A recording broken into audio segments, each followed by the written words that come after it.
Bienvenidos a la Iglesia Bíblica de Pisco, donde predicamos a Cristo y a este crucificado.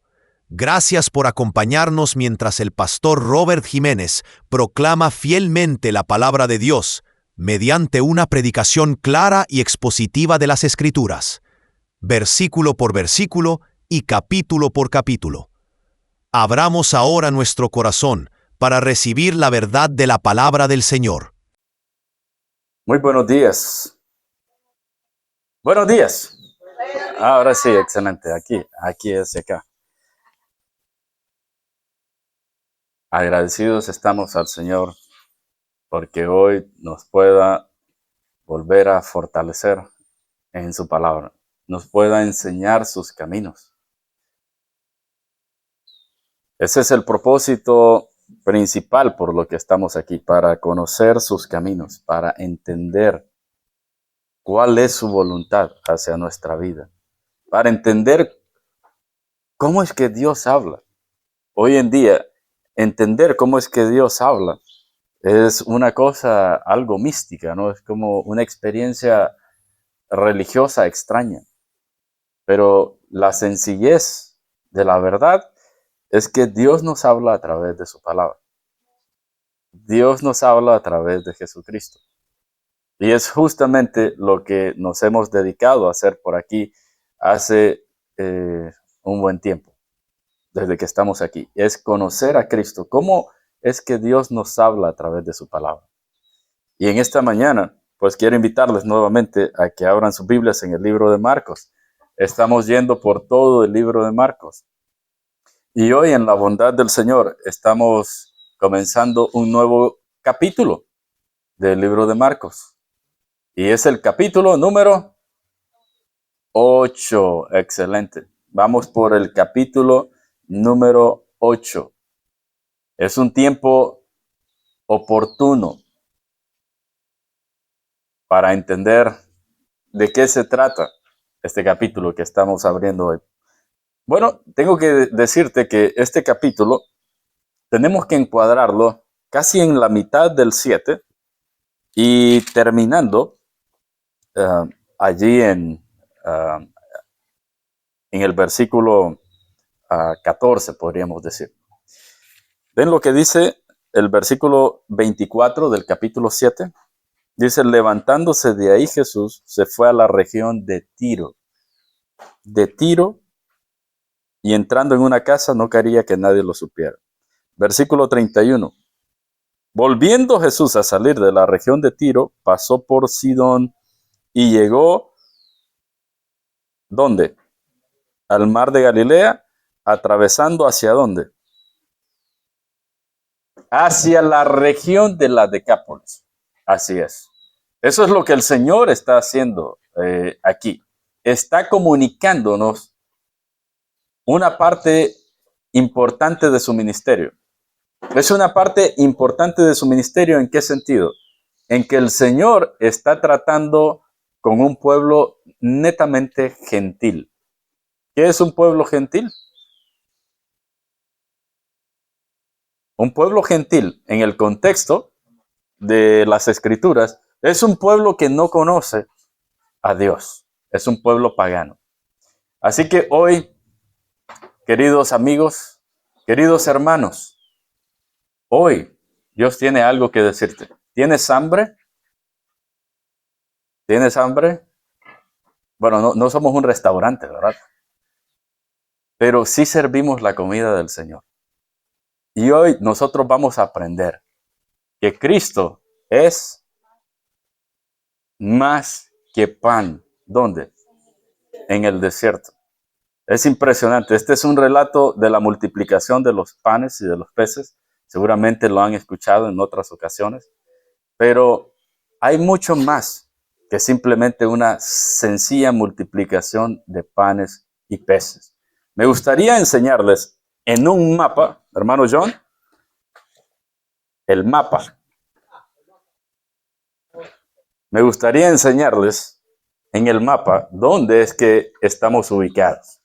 Si ustedes pueden ver, este es el mapa de Israel, aún en la actualidad. Es decir, esta es la porción que ha tocado a Israel, es decir, lo que comprende Israel en el tiempo antiguo y también hoy, que sería desde por acá arriba hasta aquí.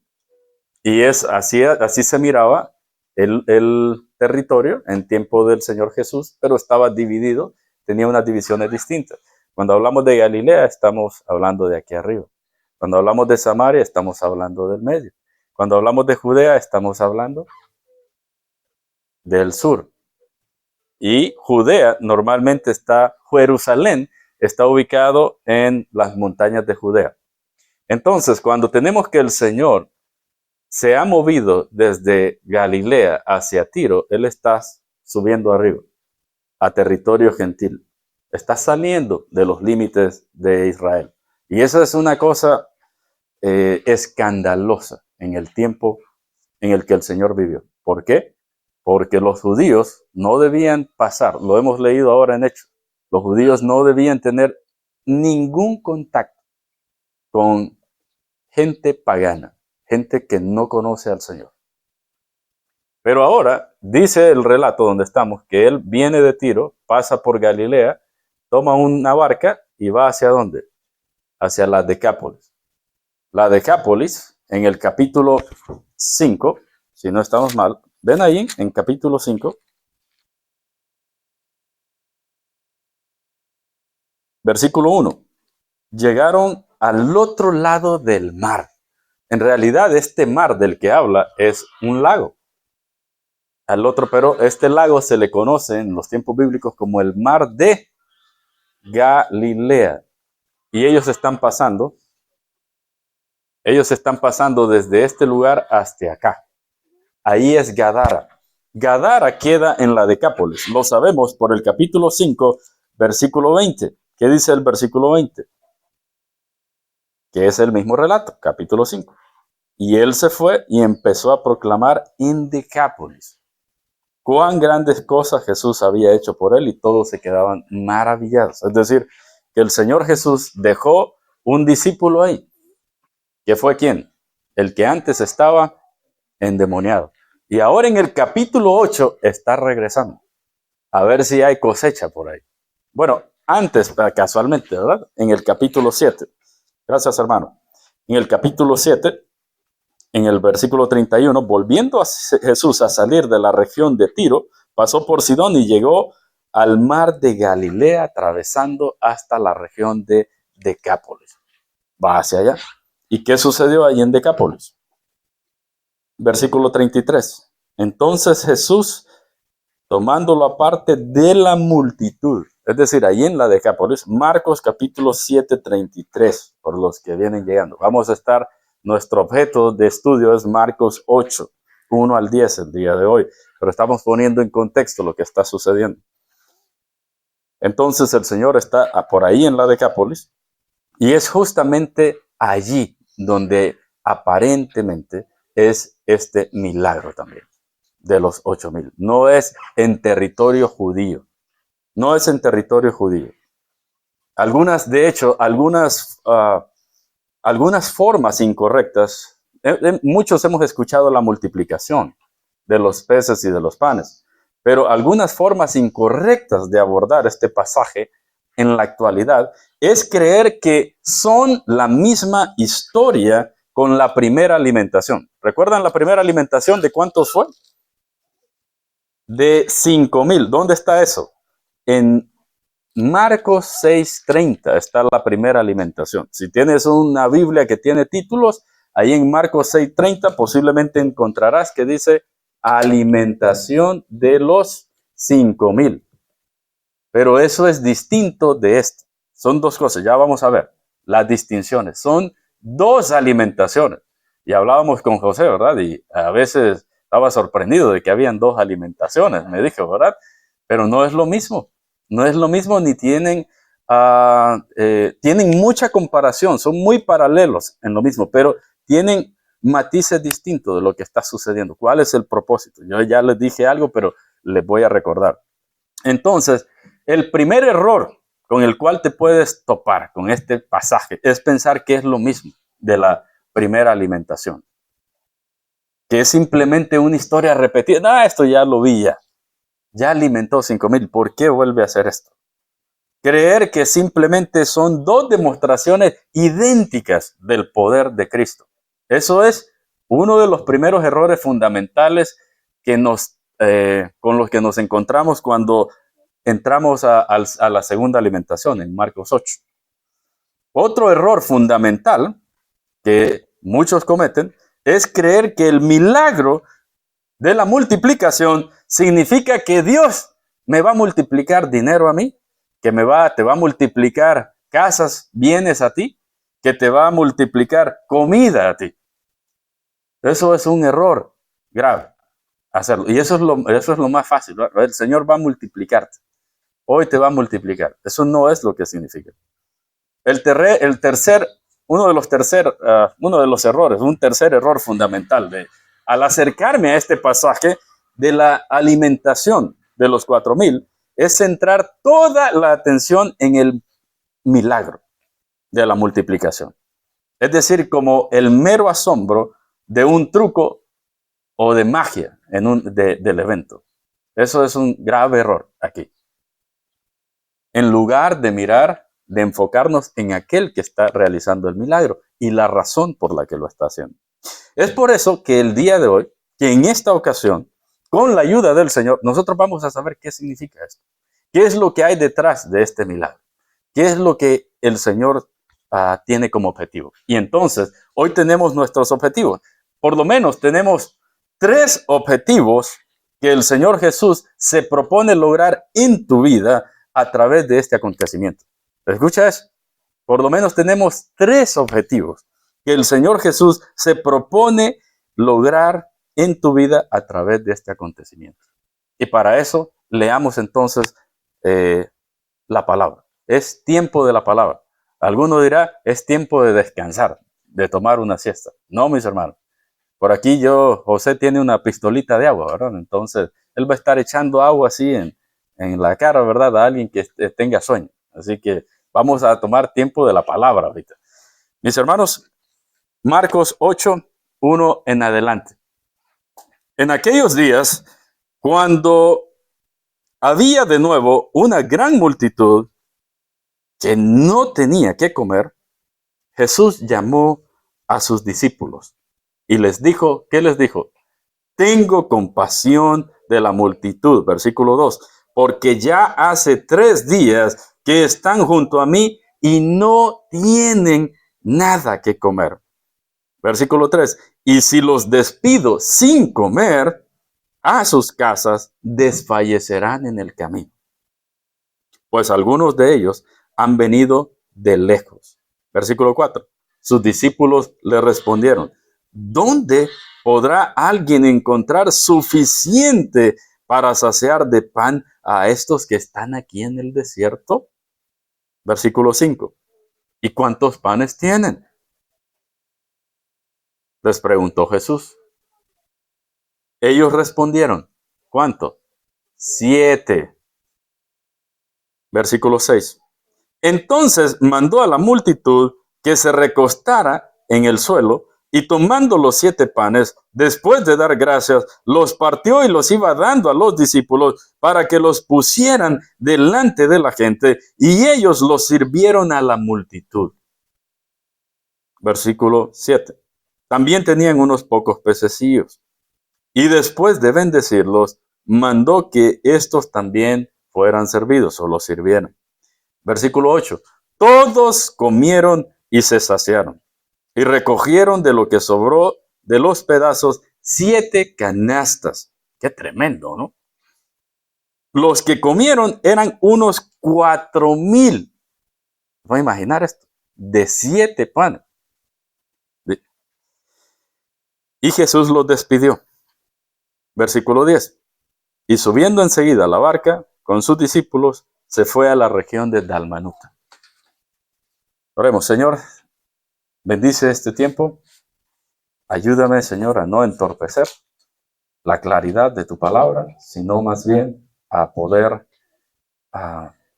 clarificarla para los oyentes.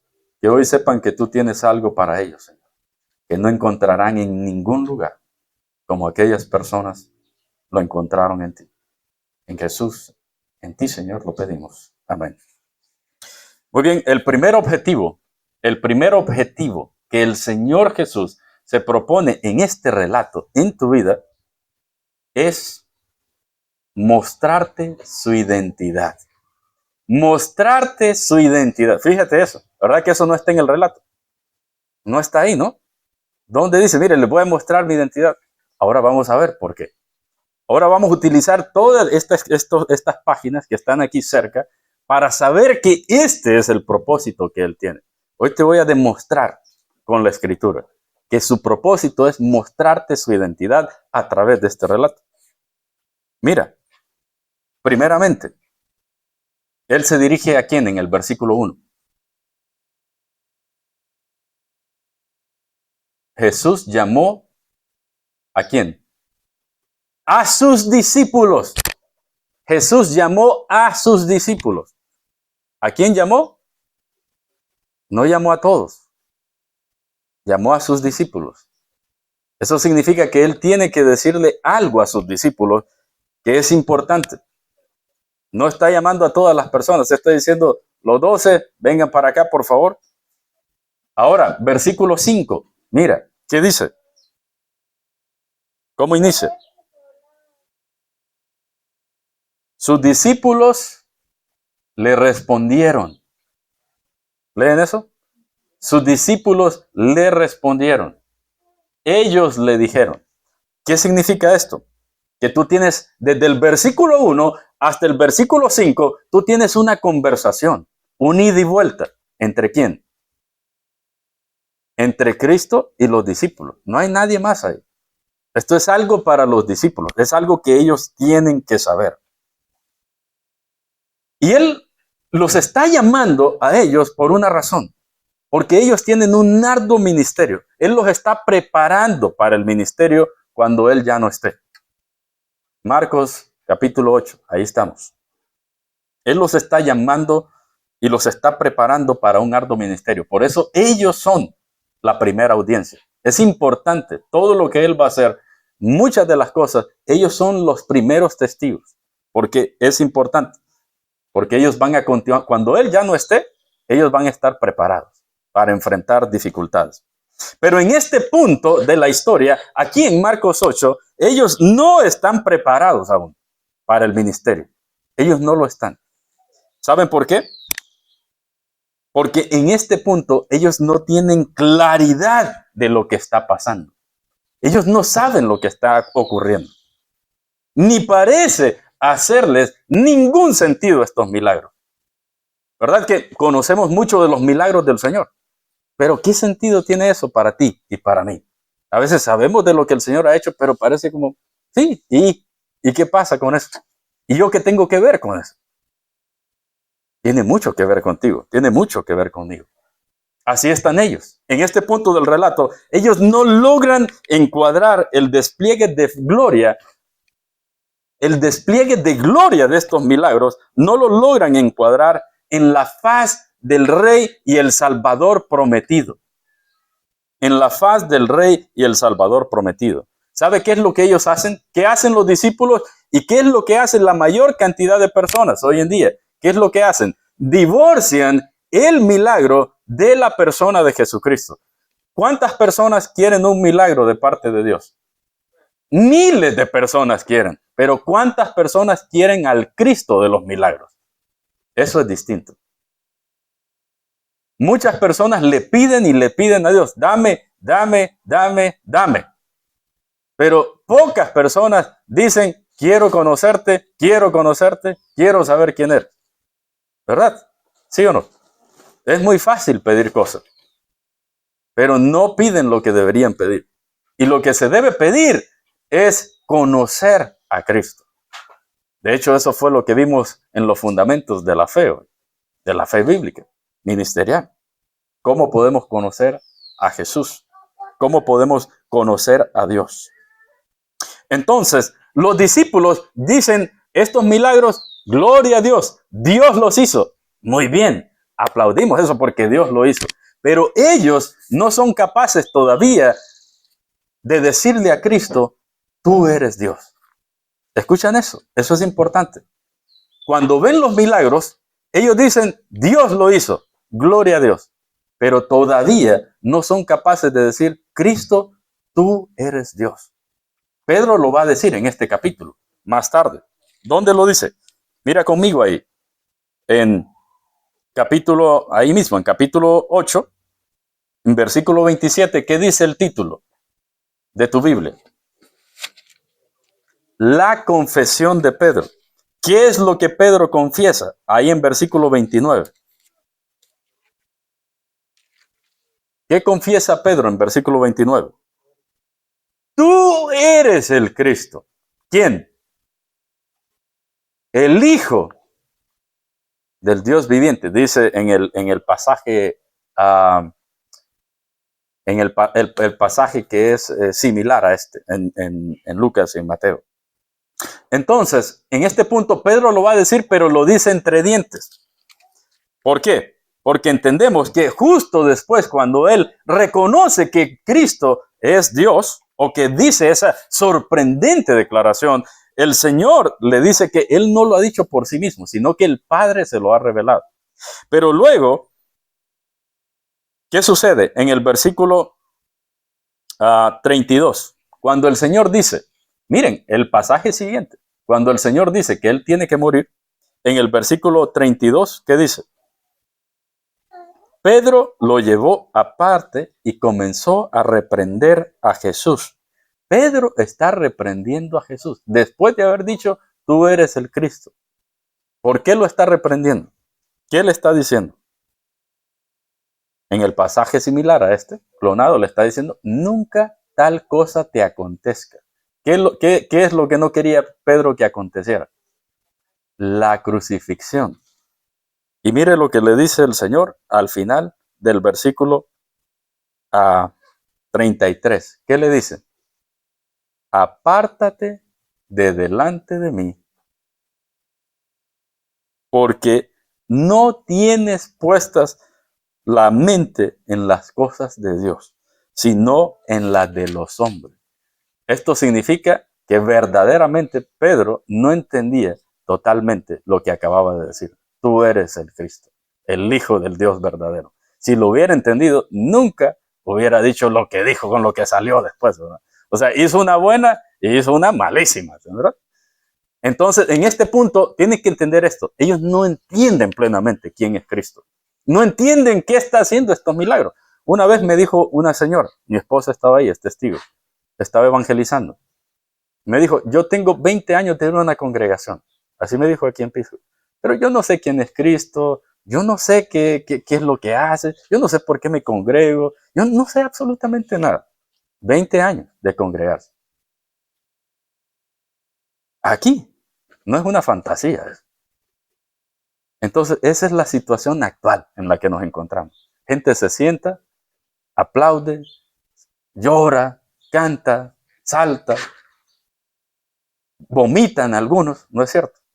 Pero cuando les preguntas quién es Cristo, no, lastimosamente, 20 años, no sé, no me pregunto, no sé quién es Cristo. Eso es algo triste. Eso es algo triste. Porque el cristianismo tiene que ver con conocer a Cristo. Esta es la vida eterna. Que te conozcan a ti, el único Dios verdadero, y a Jesucristo, a quien has enviado. Juan 17:3. ¿En qué consiste la vida eterna? Que te conozcan a ti. ¿Quién? El único Dios verdadero. ¿Y a quién? A Jesucristo, a quien has enviado. Si tú no practicas eso, tú vienes en vano. Tú te congregas en vano. Se trata de conocer a Cristo verdaderamente. Entonces ellos no conocían plenamente al Señor. Por eso el Señor está mostrando, todo esto tiene que ver con mostrar su identidad. Ya lo vamos a ver muy más a profundidad. Algunos más escépticos, como Tomás, van a esperar hasta la resurrección para decirle que cuando mete los dedos en las manos horadadas y le dice el Señor, mete Tomás, tu mano en mi costado. Hasta ahí Tomás va a decir, ¿qué va a decir? Señor mío y Dios mío. Hasta ahí. Qué incrédulo eres, Tomás. Porque viste, creíste. Bienaventurado todos aquellos que no vieron y creyeron. ¿Se dan cuenta? Ellos no entienden plenamente quién es Cristo. Ellos están viendo pan. Vamos a hincharnos la panza ahorita, ¿verdad? Con pan. Eso es todo. Qué tremendo milagro. Pero no entienden de qué va. Y cuando nosotros nos congregamos y no entendemos la palabra, y no entendemos qué es lo que Dios nos ofrece, podemos entrar en este relato de la multiplicación como lo hacen muchas personas. Bueno, es que Dios me va a multiplicar mi dinero. Qué facilito, ¿verdad? Mira, Dios multiplicó los panes, Dios te va a multiplicar las cuentas bancarias. Al infierno con eso. Eso no es lo que Cristo está enseñando aquí. Que te va a multiplicar pan, dinero, bienes, nada de eso. Eso no es lo que significa este pasaje. Él se está revelando a sí mismo y nadie lo entiende. No lo entienden en ese momento. Recuerdan que ya había una primera multiplicación. ¿En qué terminó esa multiplicación? La primera. En que la gente quería hacerlo rey. Y el Señor salió huyendo de ahí. Mandó a los discípulos hacia el lago y él se quedó orando. Luego vino caminando sobre las aguas. ¿Recuerdan eso? ¿Y qué sucede ahí en Marcos 6:52? Todo esto, la única forma que puedes entender la multiplicación es con el contexto. Es la única manera. Si no lo entiendes con el contexto, no lo vas a entender. Marcos 6:52. ¿Qué hace? ¿Qué dice el escritor? Cuando el Señor les dice, no teman, yo soy. Un título del Antiguo Testamento. 6:52. ¿Qué dice? El 51 dice que subió con ellos en la barca y el viento se calmó y ellos estaban asombrados en gran manera. Pero el 52, el escritor nos dice algo de ellos. Que se asombraron, ¿por qué?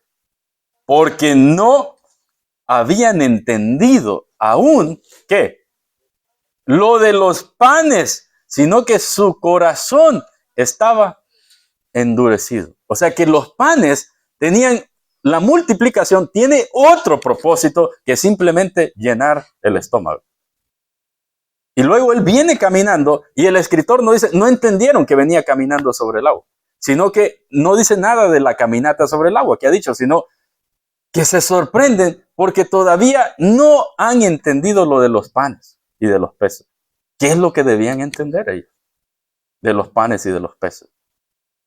Que no entendían. Que nos puede pasar cuando leemos los panes y los peces. El Señor multiplicó. Eso es lo que está ahí. Pero si con eso es lo único que te queda, tú también estás como los discípulos. Y debo decir que yo estaba así hasta que estudié. Lo único que sabía es que el Señor multiplicó panes y peces. Eso es todo. Pero si ese es lo único con lo que te quedas, entonces no hemos entendido bien. Pero hoy vamos a entender de qué se trata.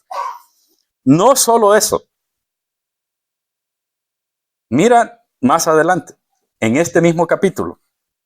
Después de la segunda multiplicación, ahora es el mismo Señor el que va a entrar en acción. Marcos 8, 17 al 18. ¿Lo tienes ahí?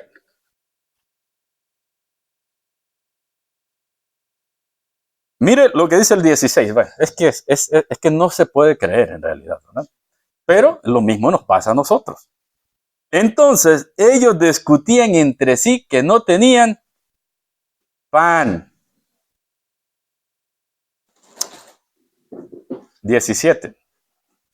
Dándose cuenta, Jesús les dijo, ¿por qué discuten que no tienen panes? ¿Es que aún no entienden? ¿Es que aún no comprenden? Es que, versículo 18, peor, es que teniendo ojos no ven y teniendo oídos no oyen. ¿Escuchan eso? ¿Qué está haciendo otra vez? Los está volviendo a reprender. ¿Por qué los está volviendo a reprender? ¿Por qué los está volviendo a reprender?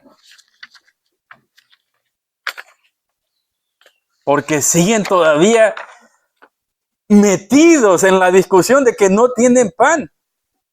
Es que no entienden aún. O sea, ¿cuántas multiplicaciones tengo que hacer para que entiendan? Es lo que está diciendo. No entienden todavía de qué se tratan estos panes. No entienden de qué se trata este milagro. Qué tremendo, ¿no? Y yo puedo decir, Señor, yo estoy ahí también, ¿verdad? Dame mi chicotazo también, ¿verdad? Porque yo no entiendo tampoco. ¿Qué es lo que quieres que entienda con este milagro de la multiplicación? Bueno, ya lo dijimos. El primer objetivo de esta multiplicación, ¿qué es? Es demostrarte que su identidad. Su identidad. Su identidad. Eso es lo que él quería revelar con estos milagros. Nada más que eso. Mostrarte su identidad. ¿Y cuál es esa identidad que te quiere revelar? ¿Qué es lo que te está tratando de decir? Hay algo que te está tratando de decir que por más claro que lo haga, parece que no lo pudiéramos entender. Los discípulos nos representan a todos nosotros, estando entre el Señor Jesús, escuchándolo todo el tiempo y no saben aún de qué se trata. No saben de qué se trata la multiplicación. Y muchas veces nos va a acontecer lo mismo a nosotros. Vamos a estar aquí entre los hermanos, vamos a venir a la congregación, pero nuestra mente anda flotando en el aire. Y eso es lo que no permite que entendamos de qué se trata la palabra de Dios. Eso es lo que no permite que entre el entendimiento al corazón. La intencionalidad del Señor Jesús en estos milagros era mostrar la identidad gloriosa de su persona y comenzar a estimular la fe, despertar la fe de ellos, que ellos creyeran en Él, que Él era el que había sido prometido desde la antigüedad. Él ya recuerda que esto es justamente lo que nos dice el inicio de los milagros del Señor Jesús. Juan capítulo 2, versículo 11. Juan 2, 11. Vamos a usar, hermano. No nos vamos a ir hasta que entendamos bien este milagro, ¿verdad? Porque si no, nos vamos a ir también pensando qué será, ¿verdad? Lo que significa. Juan 2, 11.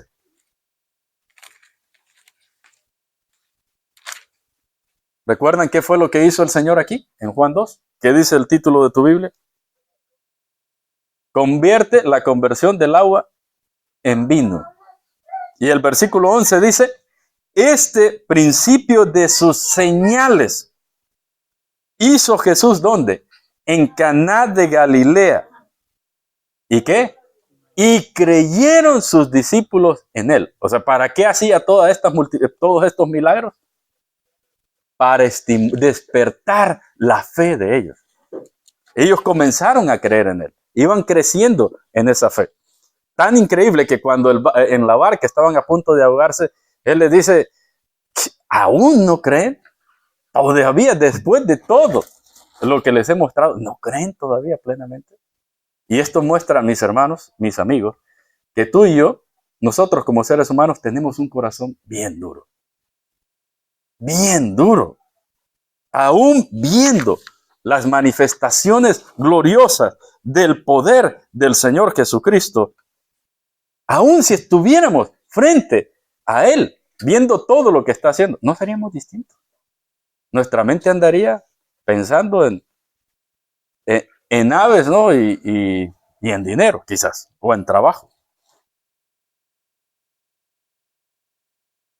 Para ellos todavía hay lugar ahí en el versículo 4, regresando a Marcos 8, versículo 4, ya les había mostrado la primera multiplicación. No es algo que es nuevo para ellos, ya se lo había mostrado la primera vez. Pero todavía ellos tienen espacio en Marcos 8, 4 de preguntar ¿qué? ¿De dónde podrá alguien saciar de pan a estos que están aquí en el desierto.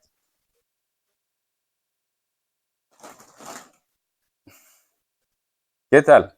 Es como hacía don Ramón con el Chavo, ¿verdad? Sí. Y ya lo había hecho la primera vez. Y todavía siguen preguntando de dónde. No, de verdad, nuestro corazón es imbatible, hermanos. Y esto nos muestra que solo el poder de Dios, obrando a través del Espíritu Santo, puede destruir nuestro corazón duro. Solo el poder del Espíritu Santo puede derribar y remover el corazón de piedra. De lo contrario, vas a ser como una roca en el agua, seca por dentro. ¿Entiende eso? Aunque las rocas están dentro del agua en un río, por dentro siguen secas. Así es tu vida sin Cristo.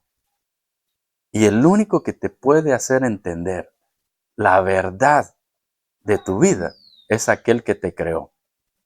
Y el único que puede hacer esta transformación en tu hogar, en tu familia, es solo aquel que te creó. No hay otro poder. Porque estos discípulos nos ponen de manifiesto que aun si Jesús anduviera paseándose por aquí, nosotros andaríamos pensando en pájaros todavía, en aves exóticas. En eso andaríamos pensando. Y eso es parte de nuestra caída. Eso es parte de cuán afectados estamos. De no poder ver a Cristo aún teniéndolo al frente. No poder entenderlo. Y bueno, yo no culpo a los discípulos. No los culpo. ¿Sabes por qué? Porque cuántas veces al inicio de mi vida ministerial, sin trabajo, recién casado, con un niño recién nacido, cuántas veces me pregunté, ¿acaso será la última vez que tendremos algo suficiente para comer? ¿Cuántas veces me pregunté eso? Y me duele eso, porque eso muestra que no conocía a Cristo todavía. Y eso te puede pasar a ti también. A pesar de que puedas ver la gracia de Dios, todavía te puedes estar pensando, no conozco. ¿Será que vas a tener compasión de mí otra vez? ¿Será que tendré un plato para comer otra vez? Ese es el nivel de dureza que tienen los discípulos. Lo están viendo, lo conocen, pero no saben que Él es capaz de saciar lo más profundo de sus almas. Y es algo terrible. Piensen cuántos se reúnen incansablemente en congregaciones a lo largo del mundo y no conocen a Dios, por más que escuchan. Y qué lástima que algunos de ustedes tienen mucho tiempo de venir aquí todavía y son como esa persona, que si te pregunto de Cristo no sabes quién es. Yo no sé qué hace Cristo. Y lo decimos todos los días, lo decimos todos los domingos, todos los miércoles, todos los viernes. Y todavía te preguntas si Cristo puede saciar tu corazón. Eso es un nivel de dureza terrible. Eso es un nivel de desentendimiento terrible. La palabra nos ha sido dada para eso, para conocer al Señor. Lo que nosotros tenemos que leer y creer, los discípulos y estas personas tuvieron que verlo y oírlo. Los milagros que ellos miraban, dice Juan 2:11, que eran para que ellos creyeran en Él.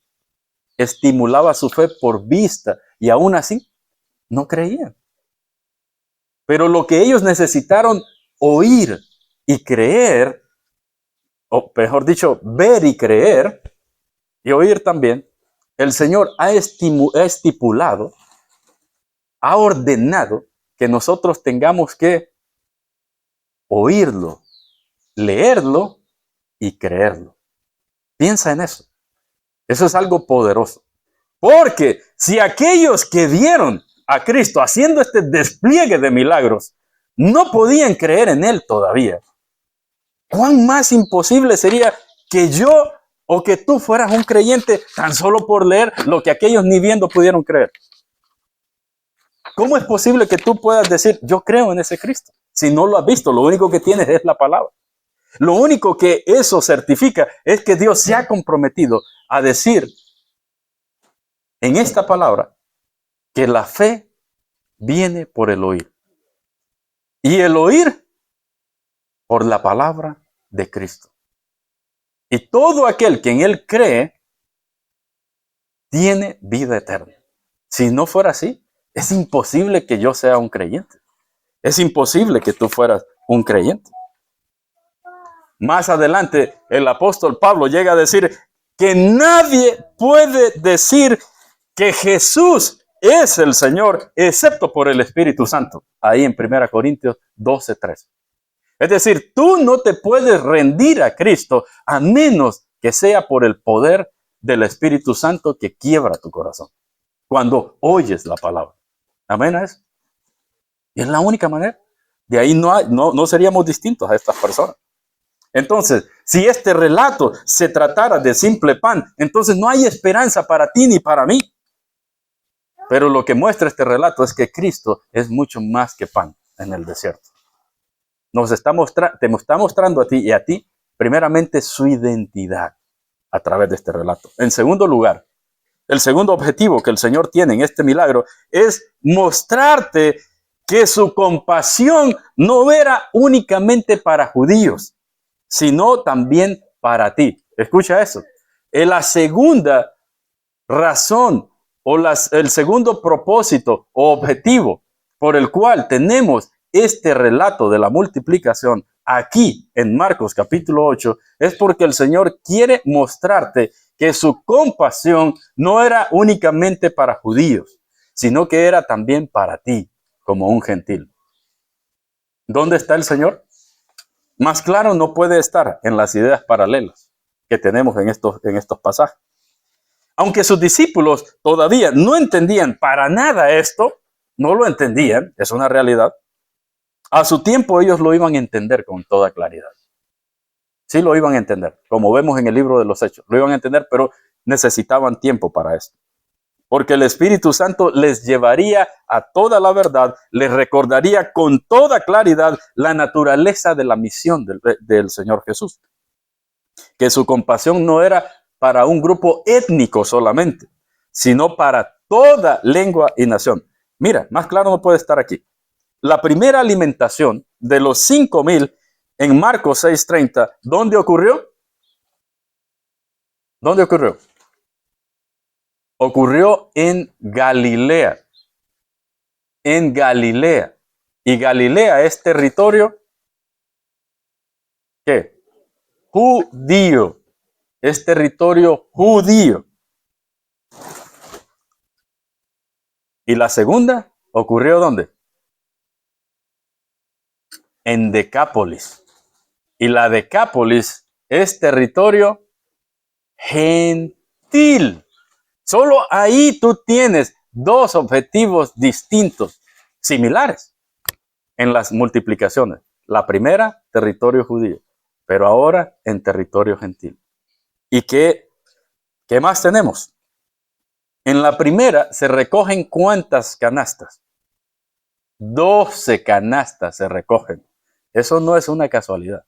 Recuerden que no había ni siquiera para alimentar 20 personas. Y ahora se recogen 12 canastas de sobrante. Y las 12 canastas representan o tienen el número 12 en las escrituras. Normalmente representa algo. ¿Qué es lo que representa? Representa las 12 tribus de Israel. Es decir, que cada canasta fue recogida por un apóstol. Y es como si gráficamente les está diciendo, ahora ustedes van a alimentar con este pan, que él va a decir quién es ese pan, al territorio judío. Más adelante el apóstol Pablo llegó a decir, bueno, que Pedro fue enviado a los judíos y yo fui enviado a los gentiles. Bien, como todo tiene sentido, ¿verdad? Todo esto de la multiplicación, solo con ver los contextos. El reino de Dios primeramente debía ser anunciado al pueblo judío. Pero en la segunda multiplicación, aquí en Marcos 8, se recogen, ¿cuánto? 7 canastas. 7 canastas. Y si algo sabe del número 7, es que es un número importante para Dios también.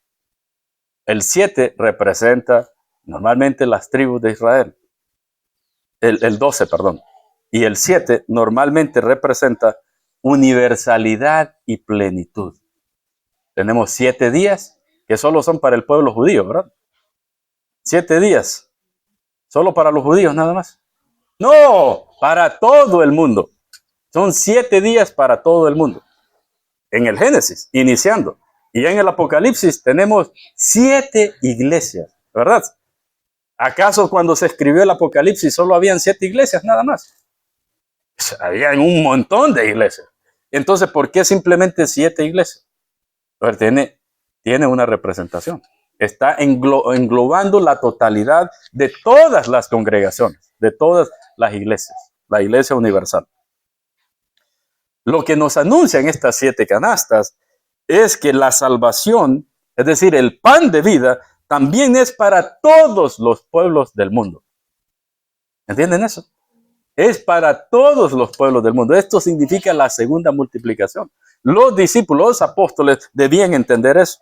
Por si fuera poco, la manera en la que el Señor Jesús se dirige a todas estas personas, en la que se dirige a ti, nos deja ver que no hay distinción alguna con la primera multiplicación.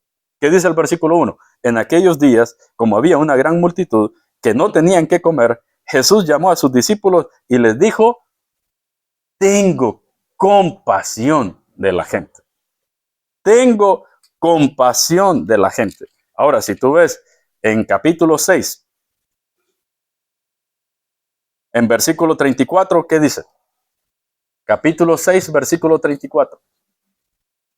Al desembarcar en territorio judío, Jesús vio una gran multitud y tuvo ¿qué? Compasión de ellos, porque eran como ovejas que no tienen pastor. ¿Cuál distinción hay entre estas dos multiplicaciones en torno a la compasión del Señor? No hay ninguna, ¿verdad? Dice que en la primera tuvo compasión de la gente y en la segunda tuvo compasión.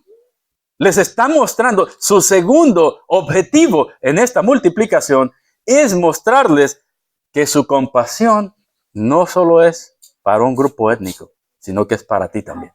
También era para ti esa compasión. Por eso es que estamos aquí a miles de kilómetros de Israel, de ese tiempo, y estamos escuchando esta compasión. Ellos lo iban a entender, ellos lo entenderían en un momento. Que la compasión del Señor no era solo para un grupo. De hecho, la compasión del Señor es el detonante de estos milagros. En la primera multiplicación, ellos estaban un día nada más con el Señor, allá en territorio de Galilea. Pero en esta segunda multiplicación, ¿cuántos días tienen con Él? 3, y le está predicando. Aquí tengo un punto mío, ¿verdad? A los predicadores nos gusta predicar mucho tiempo. Sí. Señor predicaba el Sermón del Monte, solo leerlo así. Una leída, por lo menos te vas a estar una hora, por lo menos, leyendo. Si es que pasa rápido. Imagínense cuánto tiempo eso, ¿verdad? Al Señor le gustaba predicar muchísimo. Y hoy en día no nos gusta mucho escuchar predicación. Es muy aburrido. ¿Qué haría en el ministerio del Señor? Donde predicaba días enteros. 3 días escuchándolo predicar. Terrible, ¿no es cierto? Perdón. Sin micrófono, sin nada, obviamente. Sin nada de lo que hoy tenemos. Le encantaba predicar. Bueno, eso es algo que Él nos ha dado, ¿verdad? Que a los predicadores nos gusta predicar. Pero ese es mi punto personal. Mi defensa al tiempo. Son bromas. Es detonante. Hermanos, los apóstoles entendieron esto más tarde. Escucha lo que dice el apóstol Pedro andando el tiempo. Escucha lo que dice. Cuando había hermano José ya fue en estas lecturas de Hechos, y ver por qué entraste en casa de un gentil. ¿Por qué comiste con un gentil? Si tú no debes comer con un gentil, tú sabes que no tenemos que hacer esto. No hemos llegado ahí, pero pronto hermano José nos va a dirigir por Hechos 15. Hechos 15, versículo 7 al 9 dice lo siguiente. Había un debate acerca de qué se tenía que hacer cuando el Señor ya había ascendido al cielo. ¿Qué tenía que hacerse con respecto a los gentiles? ¿Cómo tenían que andar los gentiles? Si ellos eran un subpueblo, si tenían que ser minimizados, si tenían que ser marginados en pro de los judíos. Y el apóstol Pedro dice que después de mucho debate, dice el escritor, Pedro se levantó y les dijo: hermanos, ustedes saben que en los primeros días Dios escogió de entre ustedes que por mi boca los gentiles oyeran la palabra del evangelio y creyeran. Y Dios, que conoce el corazón, les dio testimonio dándoles el Espíritu Santo, al igual que a nosotros. Ahora escucha lo que dice. Y ninguna distinción hizo entre nosotros y ellos, purificando por la fe sus corazones. ¿Cuánta distinción hizo el Señor Jesucristo entre los judíos y los gentiles? Ninguna. Y hoy en día tenemos congregaciones, ¿verdad? No sé, círculos religiosos con las banderas de Israel, ¿no? Es una tontería, ¿no? No hay un pueblo mayoritario. Aquí el apóstol Pedro dice que el Señor no ha hecho ninguna distinción. ¿Cuánta distinción ha hecho? Ninguna. Las distinciones las han hecho hoy, no el Señor. Y los apóstoles lo entendieron bien. ¿Cuál es la prueba irrefutable? El Espíritu Santo. Fue dado a judíos y fue dado a gentiles. Lo mismo, igual. No hay ninguna distinción. Hay un solo pueblo del Señor nada más. Solo uno, que está compuesto de judíos y gentiles. Eso es lo que dice, no lo digo yo, eso es lo que dice el apóstol Pedro. No hay ninguna distinción. Es que no la hay. Y aquí, por si fuera poco, eso es lo que intenta decirnos el Señor a través de esta palabra, de la multiplicación. Es lo mismo judíos, lo mismo gentiles, lo mismo, la misma compasión. Por si no fuera poco, la palabra que usa es importante. ¿Ven lo que dice ahí? En el versículo 2, tengo compasión, Marcos 8:2, tengo compasión. Es una palabra teológicamente muy densa. Deriva de una palabra. ¿Sabe qué significa la palabra compasión literalmente? Significa entrañas o vísceras. O sea que podría traducirse aquí, se me mueven las entrañas. Así se podría traducir. Bueno, esto le pasa a los que andan de enamor. A mí me pasa cuando yo veo a mi esposa, ¿verdad? Uno dice, aquí peruanamente se dice mariposas en el estómago, ¿verdad? Así se dice, ¿verdad? Bueno, en el lenguaje bíblico se decía, se me mueven las entrañas. Hoy no parece algo muy bueno eso, ¿verdad? No se escucha como de carnicería, pero en el tiempo bíblico eso es lo que significa. En el mundo antiguo, las entrañas eran consideradas el asiento de las emociones humanas más profundas y el mismo verbo es el que se utiliza para describir el regreso del hijo pródigo en Lucas 15:20. ¿Recuerdan cuando el hijo pródigo viene arrastrándose? Dice que el padre lo ve desde lejos y tuvo misericordia o compasión. Es la misma palabra que el Señor está usando aquí. Tengo compasión. Es la misma que el hijo, cuando el padre ve al hijo pródigo venir arrastrándose, dice que sintió, o sea, esto se le revolvió, se le debilitó. Y es lo que nos pasa cuando vemos, ¿verdad? Algo que nos mueve el alma. Cuando algo que nos desestabiliza en compasión. Aquí algo se siente aquí. Entonces eso es lo que está diciendo el Señor. Se me mueven las entrañas de ver a esta gente en su necesidad. ¿Puedes imaginar eso? No solo es esa palabra la que utiliza la Escritura para mostrar lo profunda que es la compasión. No solo tengo compasión, una compasión imaginaria o una compasión abstracta. No, es una compasión concreta. También es la misma palabra cuando el doctor Lucas nos dice en el capítulo 10 que aquel hombre que fue dejado golpeado, aquel judío por los ladrones, están ahí, que es ignorado por los religiosos, pero cuando llega el samaritano, pasando por ahí, dice que cuando lo vio, ¿qué? Tuvo compasión de él. Verlo tirado ahí, verlo golpeado, otra vez se le mueve todo acá. Se debilita, se deshace. Eso es lo que está diciendo el Señor aquí. Se me mueven todas las entrañas. de ver ver la necesidad de estas personas. Por eso decimos que el segundo objetivo de este milagro es mostrar la compasión del Señor. ¿Lo entendieron los discípulos? No, ¿verdad? No entendieron absolutamente nada de eso. Ni nosotros a veces entendemos eso. Nos cuesta, pero eso es lo que significa. Él nos está mostrando su compasión, que es grande, que no solo era para judíos, sino que era para ti también. Es como que Él está diciendo, estoy conmovido en mis entrañas por la necesidad que estas personas tienen y no los puedo enviar vacíos y hambrientos. ¿Estás tú vacío y hambriento? No de pan, de Cristo. Y puedes tener la seguridad que si esa es tu mayor necesidad, no de cosas materiales, sino de espirituales, que Cristo no te va a enviar con las manos vacías. Que Cristo no te va a enviar hambriento de regreso. Porque de esto se trata de su compasión. Si fuera del pan, ninguno de nosotros puede saciarse, por ese pan ya no existe. A menos que intentemos cortar esta página, ¿no? Y nos la comemos. Que sepa pan. No va a funcionar. Porque no era eso el propósito. Era mostrarte su gran compasión hacia ti. Hacia ti. Hacia mí. Como gentiles. Eso es lo que está aquí. Impresionante lo que está aquí. Entonces, si tú estás necesitado y hambriento, Cristo es más que pan en el desierto.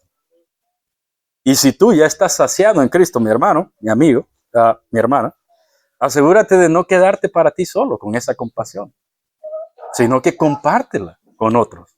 Porque el Señor quiere que esto abunde. Repartir, esto se sigue repartiendo, la compasión. Bien dice un escritor, que ahí donde está repartiendo el pan es un lugar desértico, ¿no es cierto? Más que pan en el desierto. A propósito, no hay tiendas ahí cerquita, no hay restaurantes, para que sepan que esto viene directamente de Él. Y seguramente muchas de esas personas que estaban ahí vinieron por la labor misionera ¿de quién? Del Gadareno.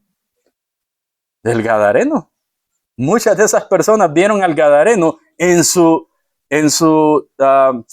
estado actual, restaurado por el Señor, y han dicho, yo quiero conocer a ese Cristo. Están ahí por el testimonio del Gadareno. El testimonio hecho pan. Hoy nos decía mi hermano José, nos resaltaba que Bernabé pudo ver la gracia de Dios. La pudo ver. ¿Dónde la vio? En aquellos que fueron salvados por esa gracia. Y la compasión del Señor en Gadara, en la Decápolis, se podía ver. ¿En quién? En aquel que había sido restaurado. Y ahora vienen por más. Esa es la labor misionera de un hombre. Repartiendo esa compasión que recibió. De gracia recibiste, de gracia da.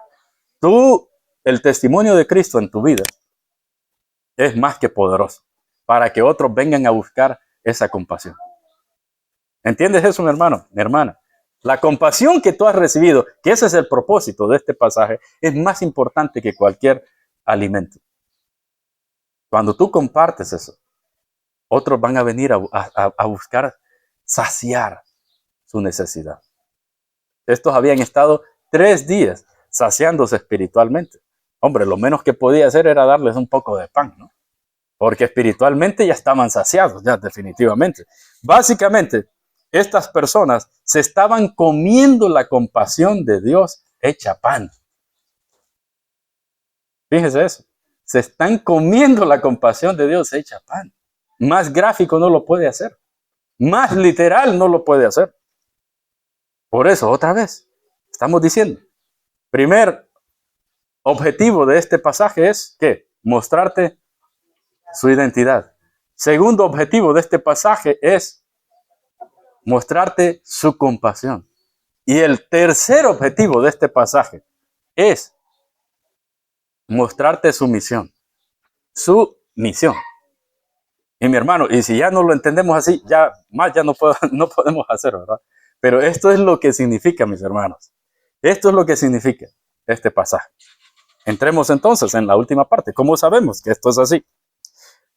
Sabemos esto porque como vimos en el primer punto, después de cada una de sus multiplicaciones, la Biblia nos dice que ellos, los discípulos, debían entender algo acerca de Jesús que estaba mucho más allá del simple hecho de multiplicar el pan. ¿Entienden eso? La Biblia está apuntando de que ellos debían, todavía no lo entienden lo de los panes, hombre.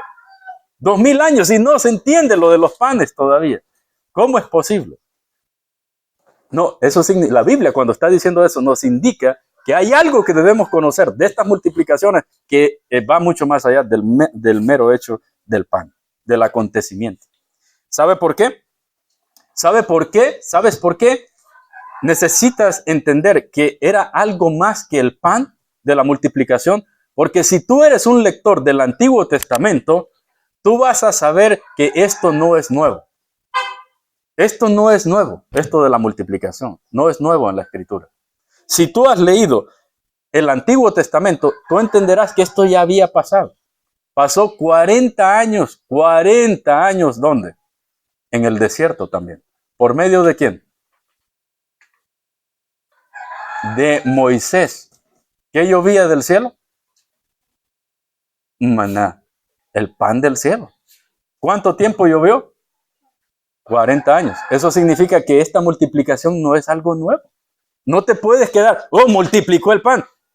El judío, el lector del Antiguo Testamento, o una persona lectora del Nuevo Testamento, del Antiguo Testamento, eso ya estaba, ¿ya? Eso ya era una realidad en el Antiguo Testamento. En el libro de Reyes, se dice que el profeta Elías también multiplica, ¿qué? Para una viuda, aceite multiplica. En el primer libro de Reyes, el capítulo 17-16. Ahí solo doy toda la referencia para decirte que esto no se trata de la multiplicación porque no era nuevo, no era novedoso, ya había sucedido. En el segundo libro de Reyes, en el capítulo 4, ahora es por medio del profeta Eliseo que el Señor multiplica, ¿qué? Aceite otra vez. Pero quiero llevarte a algo mucho más sorprendente, que quizás no lo habías visto. Segundo libro de Reyes 4, 42 al 44. Segundo libro de Reyes 4, 42 al 44.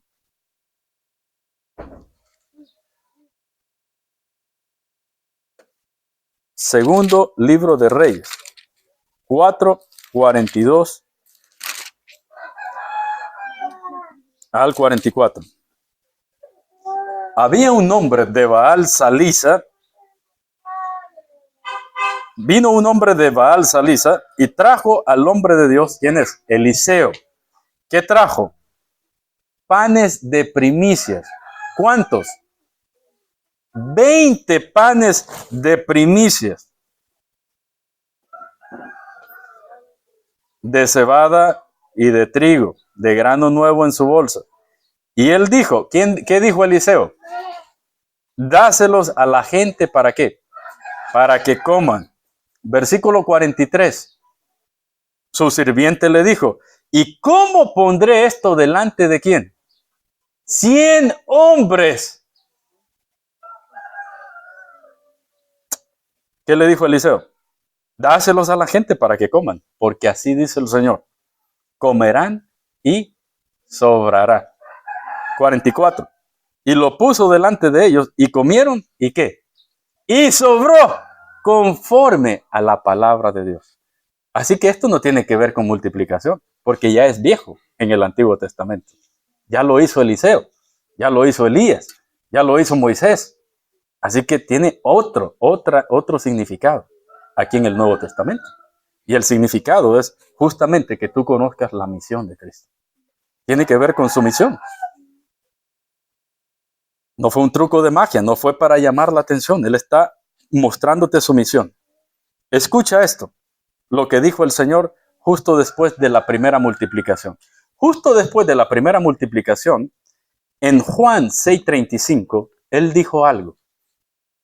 Eso en Juan 6 es la primera multiplicación. No lo tenemos aquí en Marcos, pero está en Juan. Él dijo algo que más claro no puede estar.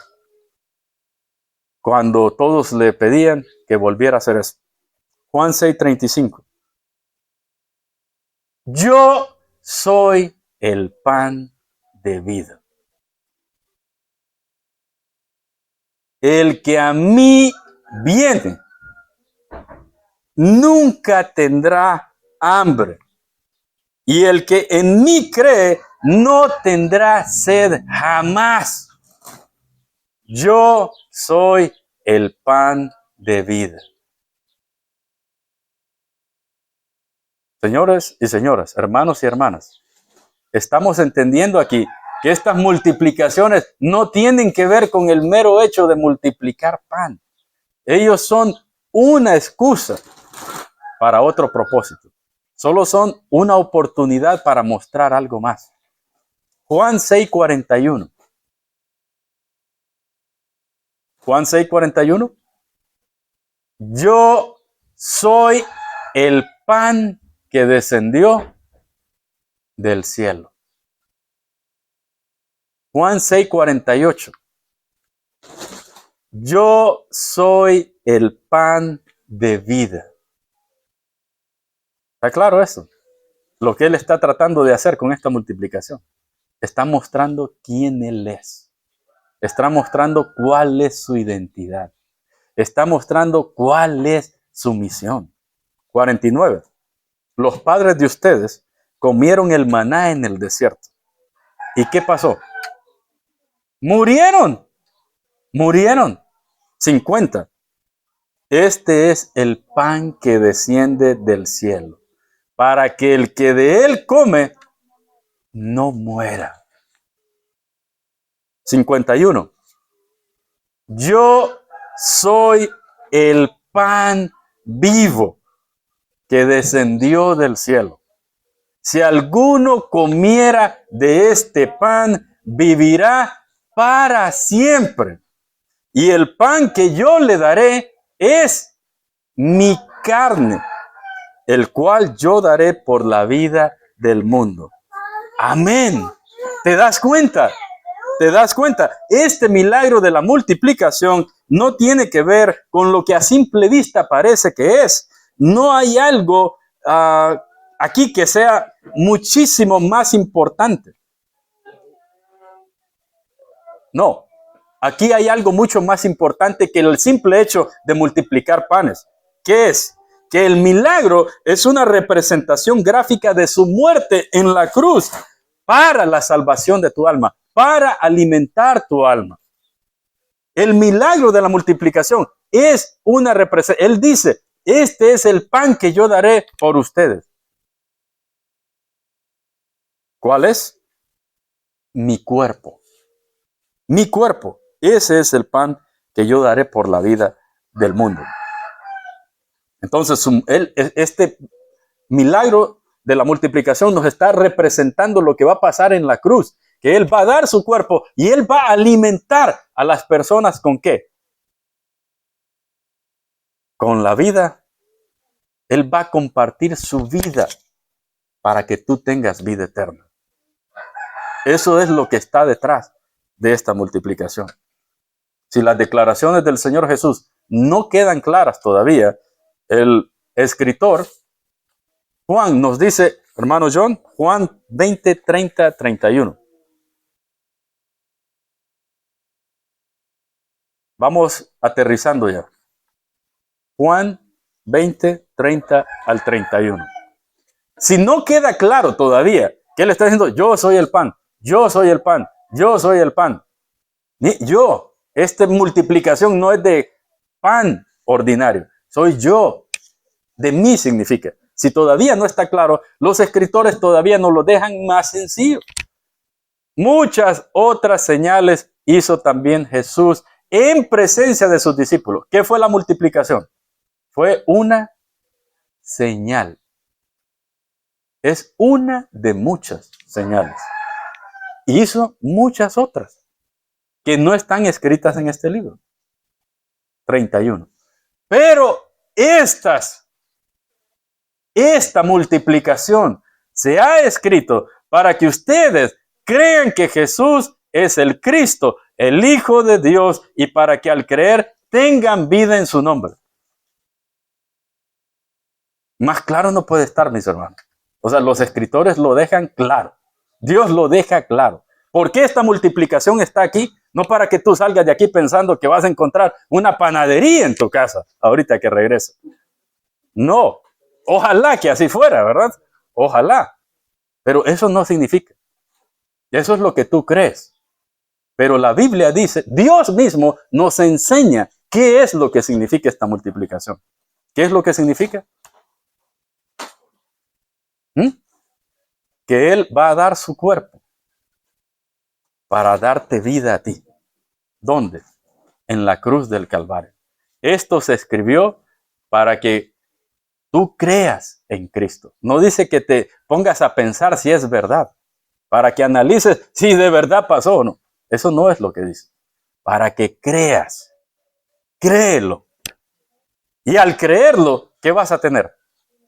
Vida eterna. No vas a ir al infierno, sino que vas a encontrar la salvación. Dice un escritor, conocer a Dios no es algo místico e incomunicable, es decir, que sea difícil de entender. Nosotros conocemos a Dios por sus actos y por su palabra, con la cual nos informa de sus actos y los interpreta para nosotros. Los interpreta para nosotros. Fin de la cita. Les voy a decir qué es lo que está diciendo. Lo que está diciendo es que tú no puedes tomar este milagro, este relato de la multiplicación o otro en la Biblia y creer que significa lo que tú te imaginas que es. Tú no puedes tomar, esto significa, ¿qué significa para ti? ¿Y para ti qué significa eso? No importa lo que significa para ti. No importa lo que significa para mí. A Dios no le interesa eso. ¿Qué significa para ti? Lo que importa es qué es lo que significa para Dios. ¿Qué es lo que Él quiere decirte? Eso es lo que importa. Y Él nos está diciendo qué significa este relato. ¿Tienes, hermano? ¿Lo entendemos esto? Es muy claro, es muy bonito lo que dice este escritor. Que Dios nos interpreta, nos ayuda a entender qué es lo que significa, no lo que tú crees. Entonces, mis hermanos y mis amigos, mira, no salgas tú de aquí pensando, ¿verdad? Nada extraño con respecto a esta multiplicación. Todo lo que tú tienes que salir pensando de aquí es, o preguntándote, ¿he sido yo saciado con este pan espiritual de vida eterna en mi vida? ¿He sido yo? ¿Ya estoy saciado? ¿Está saciado mi corazón de ese pan espiritual de vida eterna? ¿Estás tú saciado? ¿Poseo yo? Pregúntate, ¿poseo yo el alimento espiritual en mi vida? ¿Poseo yo ese alimento espiritual que Jesús dice? El que coma de mí y el que beba del agua que yo le daré no tendrá sed jamás, no tendrá hambre jamás. No hay nada que te va a llenar como Cristo. Todas tus respuestas, más de lo que imaginas, está en Cristo. Eso debes preguntarte. ¿Tienes ese alimento espiritual? Si no es así, entonces tú deberías preguntarte. Si no tienes ese alimento espiritual, amigo, amiga, deberías preguntarte, ¿puedo pedirle hoy a Cristo que sacie toda la hambruna espiritual de mi corazón? ¿Puedo pedirle a Cristo eso hoy? ¿Se lo puedo pedir y tener la seguridad de que Él lo hará? ¿Qué dicen los creyentes? ¿Se puede pedir eso al Señor y tener la seguridad de que me va a saciar? Si eso es lo que piensas de este relato, tú lo has entendido muy bien. Ya entendiste bien el relato. La respuesta es sí, mi amigo. Sí, mi hermano. Porque todo el que coma pan ordinario volverá a tener hambre. Pero el que coma del pan y beba del agua que Cristo ofrece, no tendrá hambre ni sed jamás. Porque Cristo es más que pan para tu desierto. Oremos. Pónganse de pie. Señor, qué refrescante es tu palabra, Señor. Danos de ese pan espiritual. Enséñanos, Señor. Pechos por tierra nos ponemos y besamos tus reales pies, porque tú sacias nuestra necesidad. Todos los que estamos aquí, que hemos conocido a Cristo, al Cristo de la Escritura, confesamos y decimos que tú eres Señor y que nos has saciado y que no hay nada en este mundo que haya podido darnos la paz, la tranquilidad, la compasión y el amor que hemos recibido en ti. Señor, delante de ti estamos, nuestros corazones abiertos. Perdónanos si somos todavía o hemos sido muchas veces, y yo primero, Señor, como los discípulos, mostrándonos tanta gracia y compasión y todavía dudar de quién tú eres. Todavía no entender cuál es tu identidad. ¿Cuál es, Señor, tu compasión para nuestra vida? ¿Cuál es tu misión para nuestra vida? Pero nos ponemos delante de ti y encomendamos a todos aquellos que todavía vienen aquí, pero que todavía no tienen este pan espiritual. Que ninguno de nosotros se vaya de aquí en esta mañana sin poder estimular a otro a que pueda comer a Cristo. Que tú estás dispuesto con las manos abiertas a seguir saciando de compasión a todo aquel que te lo pida, humildemente y con un corazón íntegro. Y en tu nombre oramos. Amén. Gracias por acompañarnos hoy en la Iglesia Bíblica de Pisco. Esperamos que la predicación fiel de la palabra de Dios haya sido de bendición para su vida. Será un gozo recibirle nuevamente mientras seguimos proclamando a Cristo mediante la exposición clara de las Escrituras, versículo por versículo y capítulo por capítulo. Que el Señor le bendiga por medio de su palabra